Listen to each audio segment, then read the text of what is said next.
back to Black Balance Fitness TV. I'm your host, Lamitra, and today is Tarot Tuesday.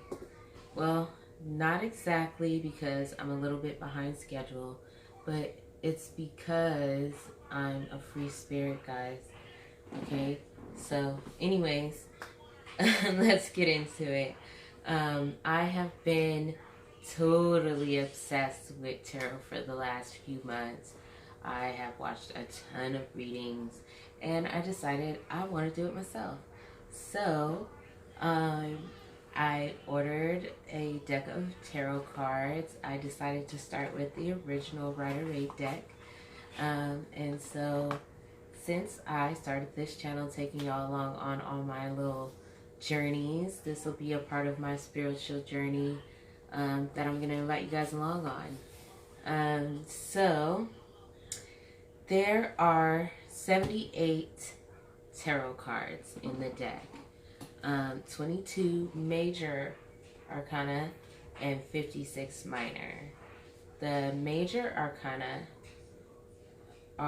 represent people in their primary stages of life, while going through common extremes that any person would go through, while the minor arcana represent the people, places, events, feelings surrounding whatever situation that you might be reading. Tarot is not like, I don't want to say it's not like psychic, because it does involve a lot of intuition, but only to a point, because and I think most decks and information will warn you that feelings, energy, all of that can always change, like at the drop of a hat. Like decisions, even once made, can be, changed and remade. So a person's free will comes into play a lot. So, although you may be able to, pick up some energy, it's really hard to know how long that energy will last with the tarot cards. But let's get into it. I want to talk about tonight the 22 major arcana. I have these in order here. I think they're all upright. Let me make sure. And we will go through just the major arcana tonight, and we'll go through the minor arcana on a different episode. The second deck that I have here, before we start, I want to talk about this second little deck that I have here. This is actually just a regular deck of playing cards that I got from a cannabis dispensary. And they have artwork on the back. It's actually really cool. And I've seen some people read tarot with playing cards. And so once I figure out how that works there, we got some major stuff on our hands, people. Because some of this artwork is pretty amazing. And even just going through the deck from what I could match up, just from what little bit I do know about reading the images on the cards, this is pretty interesting. I think there's actually a few tarot readers and astrologists that I watch on YouTube that I might actually send this deck to. I want to know how they interpret it. But anyways, guys, let's get into this. So before we start, I'm just gonna sage a little bit and cleanse the area, cleanse my cards and all that jazz.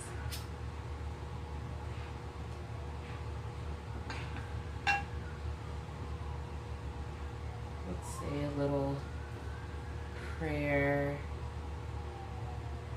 Thank you, ancestors, gods in the universe, for allowing us to see what we need to see, learn what we need to learn, and protecting our space in this time.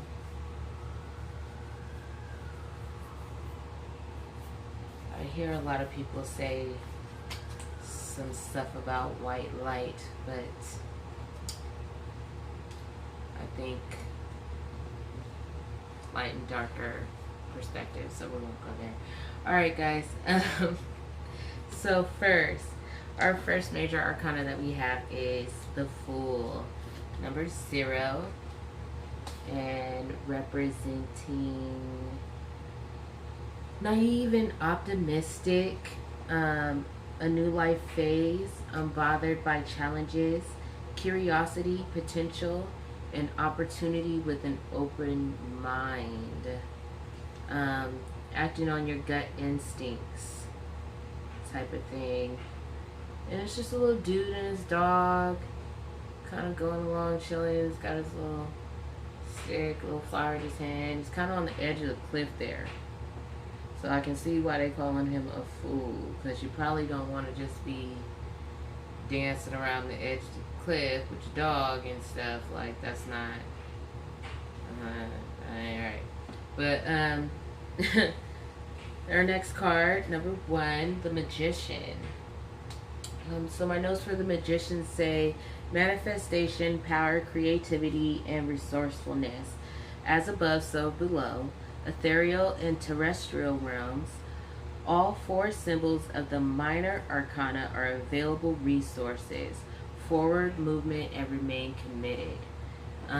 So from the Magician card, the first symbol that stood out to me is the infinity symbol above his head. I don't know why, or haven't really given much thought to why that stood out to me, but it did.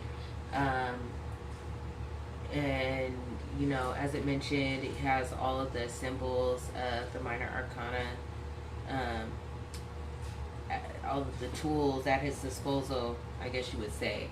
So seems like a very powerful card, a very powerful position to be in. Number 2, the High Priestess. So my notes on the High Priestess say intuition, subconscious and spiritual enlightenment, divine feminine, gatekeeper between the physical and spiritual worlds.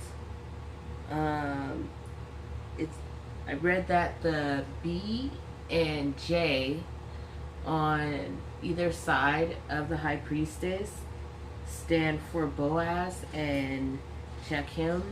Those are Bible references, meaning he is strong and God establishes, respectively. And it symbolizes looking inward for answers. So that is so funny to me that directly after it mentions the reference to the Bible, it tells you to look within for answers. So I think it's about time we recognize that God is within us. I think that's part of what this card symbolizes, really. Although there are some other symbolic things on this card, I absolutely do see the divine feminine in this card, just in the shape of the fruits and the trees there. You see the symbol of the moon down here, which I think is a symbol of like your emotions. So with them saying, you know, women are emotional, which we channel through our emotions. So absolutely a divine feminine representative card. Moving on to number 3, the Empress. This is one of my favorite cards. The Empress, my notes say, Beauty, nurturing, and abundance. Calm and content. Relax and allow. Feminine, artistic expression and connection with nature. So the Empress is one of my favorite cards because it is connected with the zodiac sign of Libra. Taurus as well, so shout out to all my Taurus queens. But you know, Libra for sure. Libra gang gang, y'all know. If you don't know by now, I'm a Libra. What I really love about this card is the Ankh. See the Ankh in her little heart box of candies there? Next to her beautiful luxurious chair out in nature, water flowing. She got abundance growing around her. Her crown is made up of stars. She's just very, I mean, the chick is laid. She got everything she needs. She's sitting pretty. That's what you call sitting pretty there. I like that. I like that. Our next card, number 4, the Emperor. So this card is a very strong card, and actually after watching so many tarot readings, the Emperor kind of scares me a little bit, I gotta say. Now, being the Empress, I know I shouldn't be scared of the Emperor, but I don't know, man. I don't know. Something ain't right about this dude. My notes say, stability, rules, and authority, strength and power, old, wise, stubborn, firm, and deliberate action. All of the words used to describe the Emperor are so... I don't even know how to describe it. They're like so forceful. Like, they're very strong words, and it's a very strong looking card. He has the 2 rams on the side. I believe the zodiac for Emperor is Aries, and I'm not sure. I know Aries for sure, but I'm not sure. But yeah, he's got on stone armor. He's sitting in a stone chair, like the mountains behind him. There's no vegetation. It's very straightforward card. The card is so straight up and down, you know. They say that the Emperor is supposed to be the embodiment of all 4 kings, but every time that he comes up, every time that I hear him described, he is selfish and unmoving, even a bit harsh or cruel at times. The Emperor is supposed to be, you know, to be embodying all 4 kings, you have to have also that King of Cups, that water energy, that softness to you. We haven't really got into that yet though, so but just think about that. Those who are into tarot, you might understand what I'm saying a little bit more. But yeah, the Emperor, I don't know, man. Something about him I don't like. But I may just be projecting.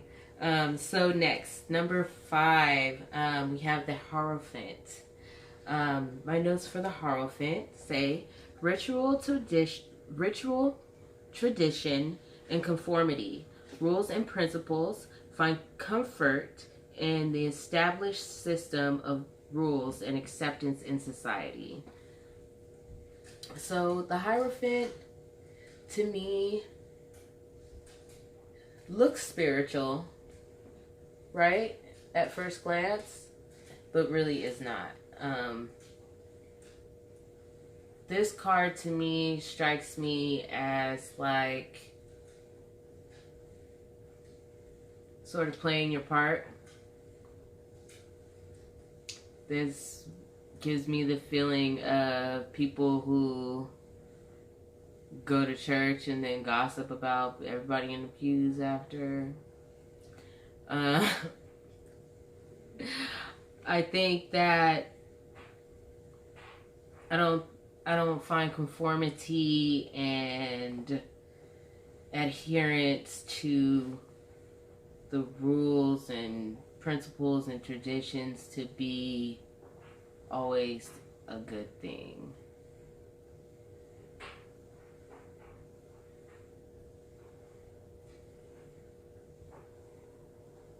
But I've heard other explanations for the card, so go with that. Number 6, the Lovers. So for the Lovers, I have love, attraction, relationship, and temptation.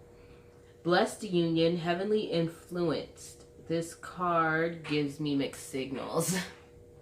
It really does. It really does, because it says divinely guided, obviously, because it has the angel standing above the two figures, male and female, representative of Adam and Eve. And it's got a little tree, little fruits, and a little snake on the side of the woman, of course. This is a patriarchal deck, so don't worry about that. And it's got like this little bush over here. The leaves look like they're almost on fire next to the man. So, and then the description of it, it says love, attraction, relationships, and temptation. So, is it love or is it not love? You know, I don't always look at love and attraction in the same light, I guess. And just some of the symbols on the card kind of strike me as not exactly love. And watching tarot, this card often comes up in like third party and cheating stories. I think it's akin to the Gemini. So maybe Gemini's just be out there bad. Y'all messing up the energy for the card. No, I'm just playing. No, I think it's maybe being in two minds. Being in two minds about love. I don't think it is an exact representation of two people being lovers. I don't think that's what it is. But take it for what you want. Number 7, the Chariot. So I have the Chariot down as forward motion, success, and willpower, earned possessions through dedication and personal achievement. The Sphinxes in opposite colors or directions representing being in two minds. That's also what I just said about the Lovers card too, being in two minds about love. This is, I think, probably being in two minds about more of a major life decision, just because it doesn't have any other people on the card. A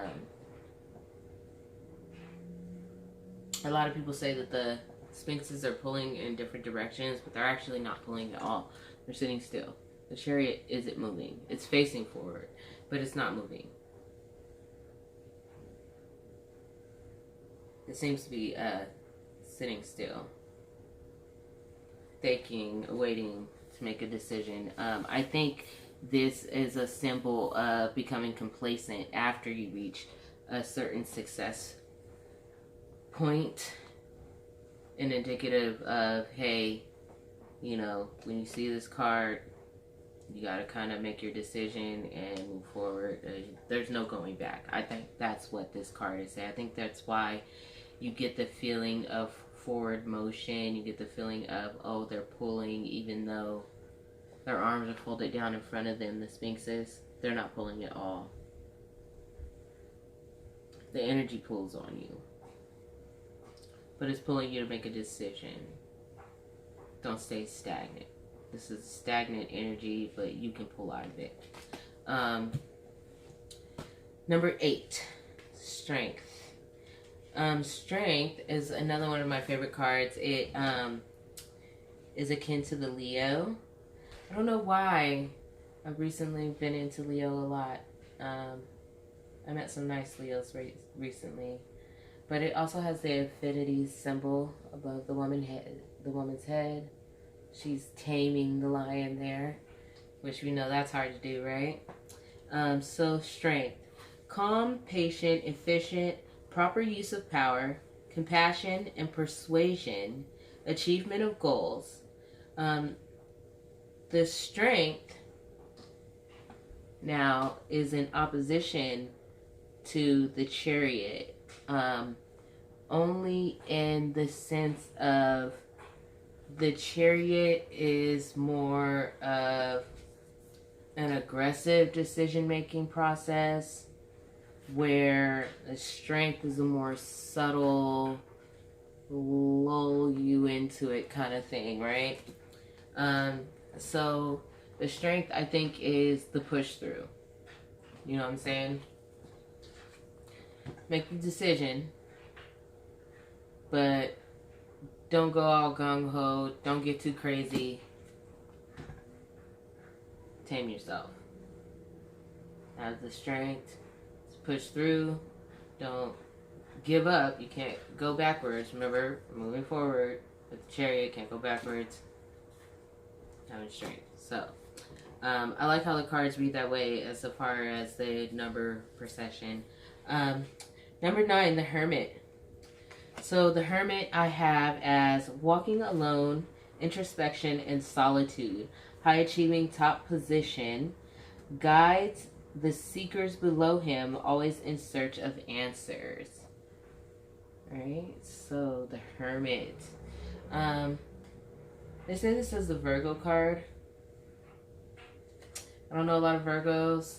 I don't really have Virgo in my chart. My mom and my auntie are Virgos, and I have a niece that's a Virgo. But yeah, I think that's it. And I don't know. This card kind of strikes me as sort of bored, uninterested.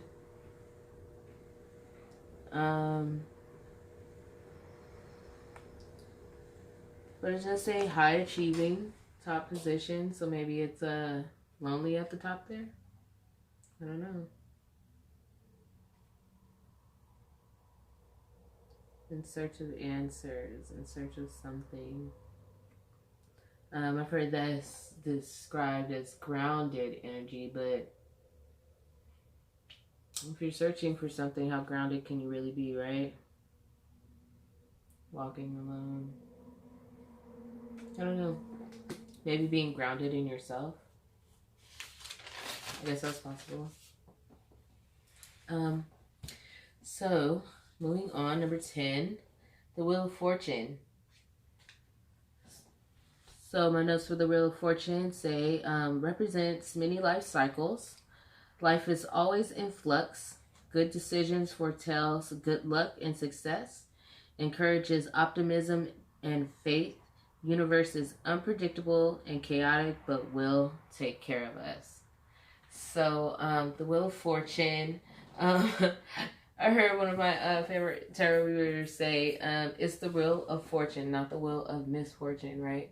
So, all good things when this card comes up. This wheel always turns in your favor. No matter which way it turns, you'll win something. The symbols on this card,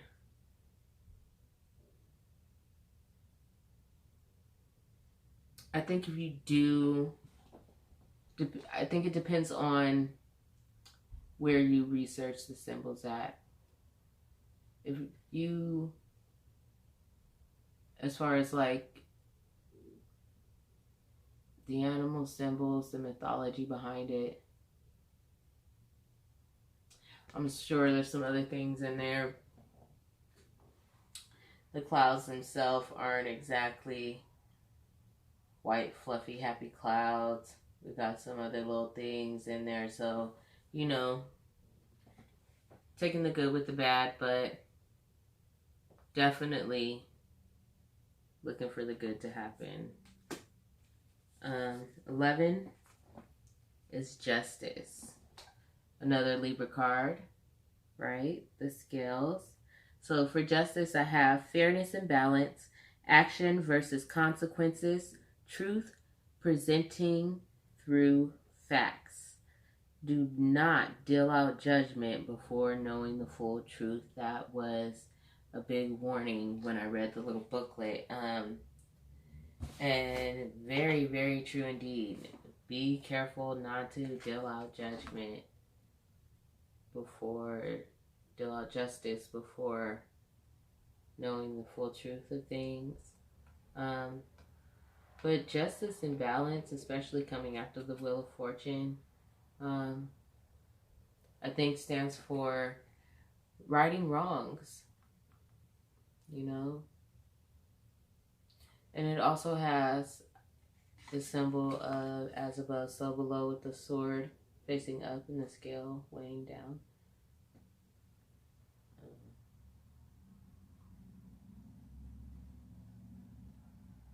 But this,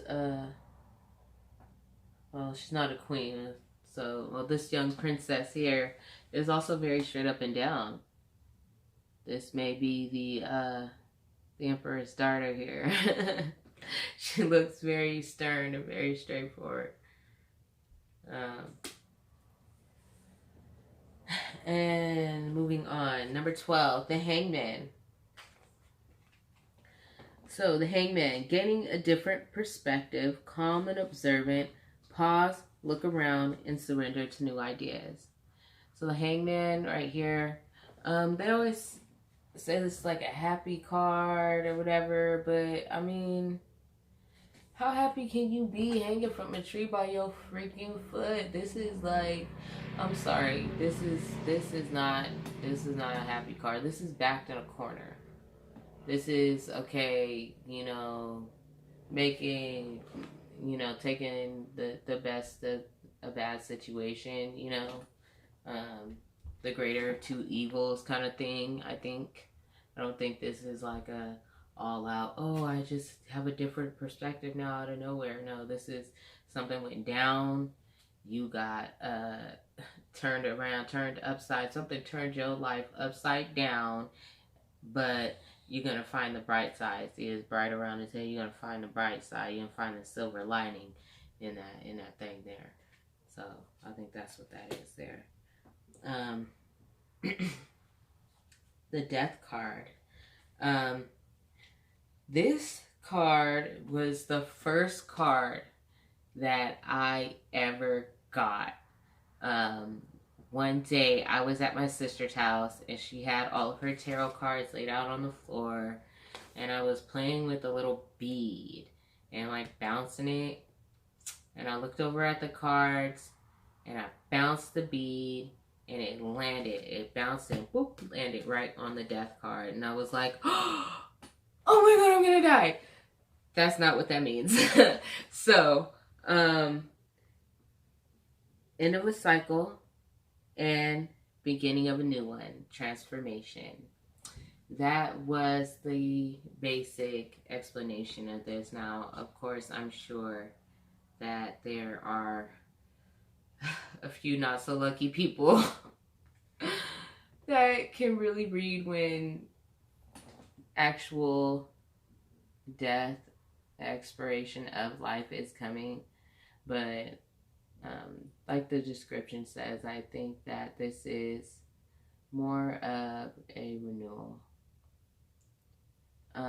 You can see in the picture the sun coming up in the background. You know, there's really only one guy that's down in this picture. The other ones are kind of begging for mercy there.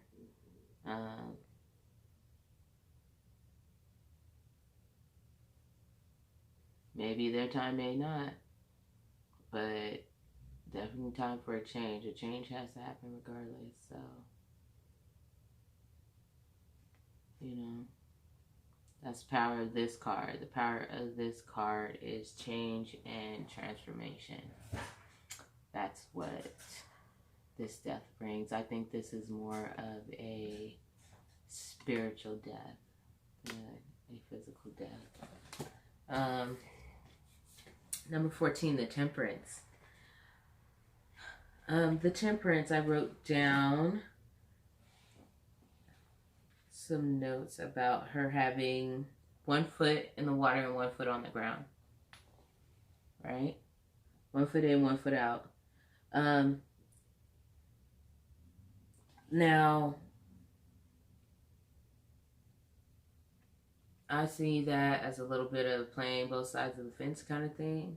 But the explanation that it gave in the book is staying active, right? With the water, with the 1 foot in the water, constantly flowing and moving, as well as staying grounded, 1 foot on the ground, not moving too fast. You know, being practical and extravagant, being, you know, using your imagination, but also focusing and being practical with your ideas.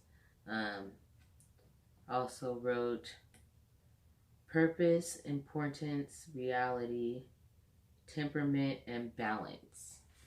You know, so temperance, the word itself,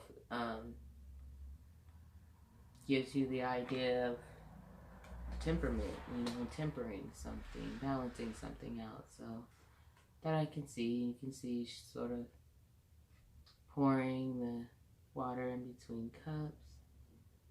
You know, she herself is a beautiful angel, you know. You're making things work, but I digress. Number 15. We're almost done here, people. We're almost done. 22 cards. 22 cards on number 15. Number 15, the devil. Alright? Alright? The devil. Dun, dun, dun. Temptation, addiction, and lust. The horned goat of Mendez. Once one succumbs to temptation, it is difficult to free yourself. Acknowledge issues before they become too difficult to solve. This card right here, huge warning. Like, as you can see, this is the card of red flag, red flag. This card right here, oh my gosh, I'm telling you. Pay attention. If you read tarot, if you get tarot cards, you see this card, heed the warning. Obviously, there are some major symbols in this card. You know, with the devil, the goat thing. You know, we've heard some things about Baphomet. And then the people themselves are like growing horns, growing tails. They into it. They ain't locked up, they into it. They doing their thing. They with it. You know what I'm saying? That's how they get down. This ain't no accident. You know what I'm saying? This ain't no, you know what I'm saying? Motherfuckers see the change, so, you know, they be like, oh, well, I didn't really understand. I know. Bullshit. That's what this is. This is the card of I call bullshit. Right here. Okay, number 16. The Tower. Dun, dun, dun. Another one of them cards that's letting you know, red flag, red flag. The Tower is sudden change and upheaval, chaos and catastrophe, but is also divine intervention. The Tower, I actually kind of like this card. Actually, you see like two people that's just like jump for their life. You know what I'm saying? Lightning striking this big tower up on this hill. Shit didn't hit the fan and it's going down, y'all. That's this card right here. Look, this is hellfire raining from the sky and shit. It's bad. It's bad. This right here. This is when you in that tough spot, that tough moment. You crying, you fussing, you fighting, you going through some things. You be alright though. Sometimes that kind of stuff has to happen because it's the only way to get motherfuckers from around you. And sometimes the divine just gotta step in and be like, okay, you know what I'm saying? You ain't moving fast enough. I'm about to blow the spot. Literally. So that's how that go. Number 17, the Star. The Star card. This card is akin to Aquarius. I have Aquarius in my Mars in my birth chart.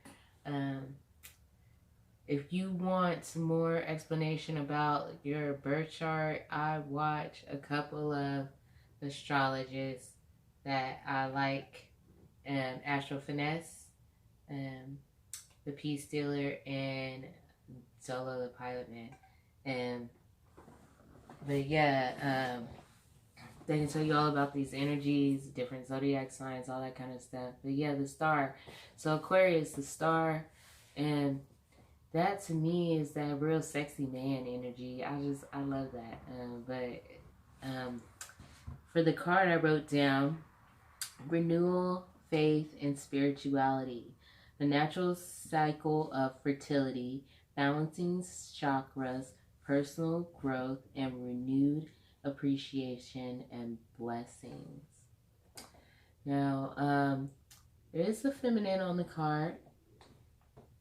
And she's pouring out water for the earth and for the seas, making things grow, making things happen.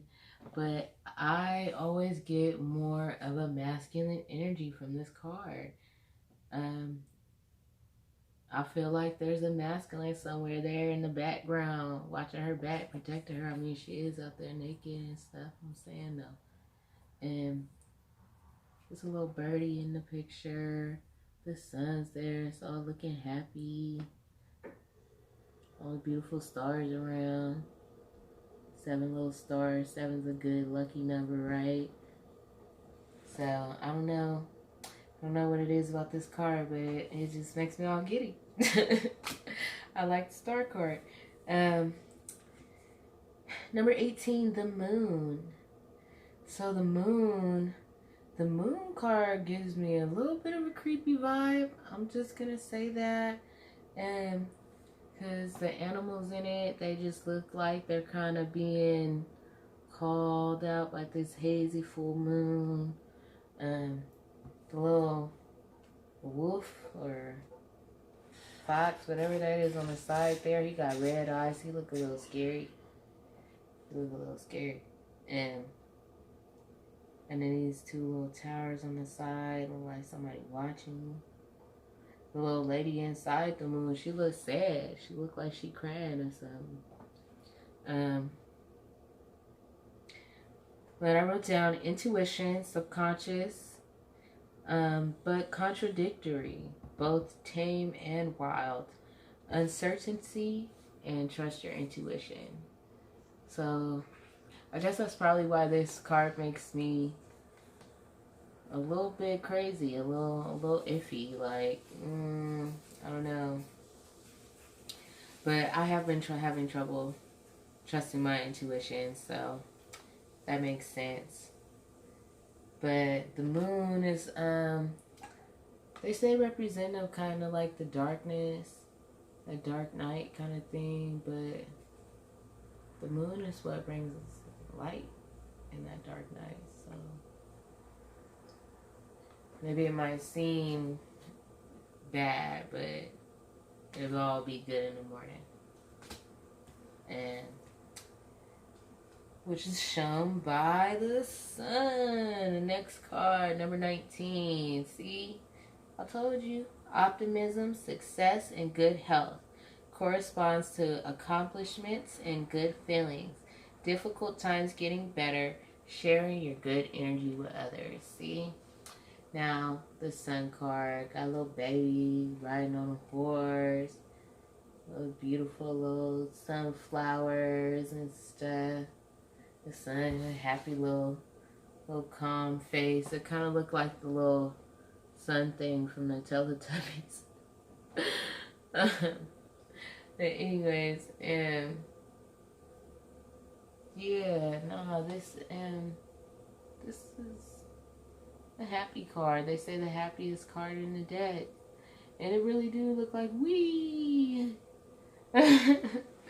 You know, having fun, time of my life. Like, yeah, this is great. Everything's gonna be great. Everything's gonna be fine. Yeah, everything's wonderful. This is one of them days. One of them days, man. Chilling. Big chilling. Ooh, I like that. I like that energy. Brighter days, brighter days. Alright, y'all, we're almost there. We're almost there. 20. Number 20. The Judgment. The Judgment is rebirth and awakening at the end of a major life event. Looking inward for fulfillment. Making a monumental decision based on life experiences. So the Judgment. And this card has like a weird rapture scene, which I understand what they were trying to display, but it kind of gives me the feeling of calling back dead things after you've already moved past it, you know? I think once you make your judgments, it's cool to forgive, but never forget, you know, move past it. Don't go back. Don't go calling in dead things that you don't no longer need. Pass your judgment and stick with it, you know. These are big decisions. These are not little iffy decisions, little, you know what I'm saying? We talked about decision making earlier with the Chariot and the Strength and stuff like that, but this is major life event decision. This is a big judgment. This is, you know, something that can change the course of events, so definitely want to take that card seriously. It's a big angel too. Blowing her horn.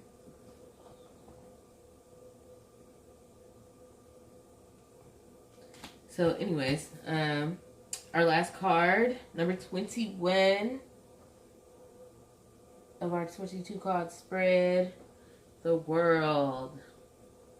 Reaching a long-term goal, completion, and accomplishment. Reflect on your journey and celebrate success, bringing closure to unfinished business. All right, well, yes, this is that culmination of everything you've worked for card. This is that reaching your life goals, living your life dreams card. This is that floating in the air, feeling good, I'm floating on a cloud card, right? Giving you the World card, yeah. We got some major symbols there too. We got the man, we got the eagle, we got the lion, we got the bull by his horns. Got the bull by his horns, eh? This is a good card. I like this card. And I like that she's encircled. It's almost like a circle of protection, and it's natural. It looks green, so that's got to be something good, right?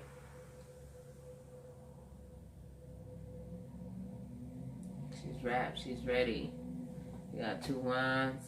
She's ready to go. She's flying through the air. She's flying through the air like she got it. I got it, baby. I got it all. That's good. That's good. It's that card. All right, y'all. So, thank you all for tuning in. This was so much fun. I can't wait to get into more about what I've learned.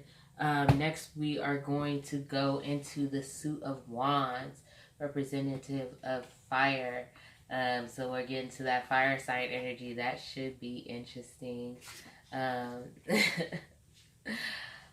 also going to go more in depth about my own birth chart. Reading your birth chart and what that means. Sorry I don't quite have my altar together, guys, but I have some things in storage. I am in transition myself right now, you know, so don't worry, new setup coming soon. But hopefully I can get to do some reads for y'all. I actually set up to my own little spread. So once we finish going through the cards and what they mean and all that kind of stuff, I want to do my little spread that I made up for y'all, and we'll see how that go. So remember, guys, to like, share, subscribe, comment down below, and tell me what is your favorite major arcana card, or which one represents you most. Tune in next Tuesday for another tarot talk. And remember to stay physically, mentally, and spiritually fit. Thank you.